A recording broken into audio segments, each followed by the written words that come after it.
Subscribe कीजिए haunted हफ्ता YouTube channel को और रोजाना देखिए एक दिल दहला देने वाली horror story. Bell icon press करना ना भूलें।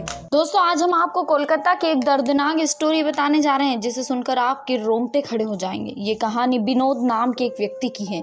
विनोद कोलकाता के रहने वाले थे। विनोद की दूसरी शादी हो चुकी थी और उससे उन्हें एक बेटा भी था। विनोद की शादी को 5 साल हो चुके थे। वो अपनी जिंदगी में बहुत ज्यादा खुश थे, लेकिन एक दिन कुछ ऐसा हुआ कि उसकी जिंदगी तबाह हो गई। विनोद बहुत अय्याशबाज लड़का था। वो हमेशा नेगेटिव बातें ही करता था। एक दिन विनोद अपनी वाइफ को घुमाने मनाली ले जा रहे थे। मनाली जाते समय रास्ते में उनकी गाड़ी खराब हो गई। विनोद की पत्नी को वॉशरूम जाना था, लेकिन वहाँ आसपास कोई कॉम्प्लेक्स नहीं था। घने जंगल और सुनसान रास्ता, तो उसे वहीं जंगल की ओर जाना पड़ा। लेकिन जैसे ही वो जंगल से वापस लौटी तो वो बहुत अजीब सा बिहेवियर कर रही थी। कभी गाड़ी की स्टीयरिंग खींच देती तो कभी गाड़ी के कांच फोड़ देती। हद तो तब हो गई जब उसने विनोद का गला पकड़ लिया। विनोद गाड़ी चला रहा था।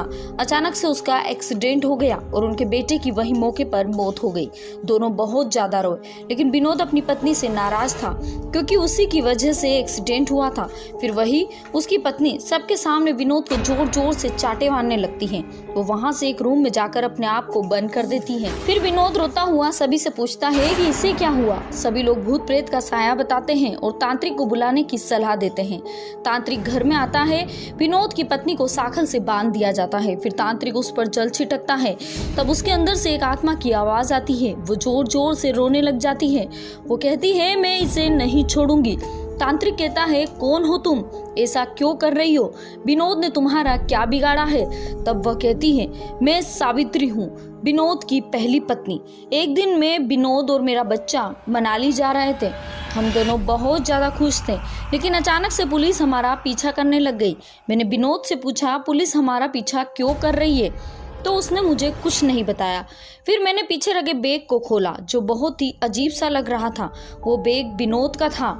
उस बैग को खोलने पर मेरे रोंगटे खड़े हो गए। उसमें मेरी सास यानी कि विनोद की माँ की लाश के टुकड़े भरे हुए थे, जिसकी वजह से पुलिस शायद हमारे पीछे होगी और उसी से बचने के लिए ये हमें मनाली घुमाने के बहाने ले जा रहे थे।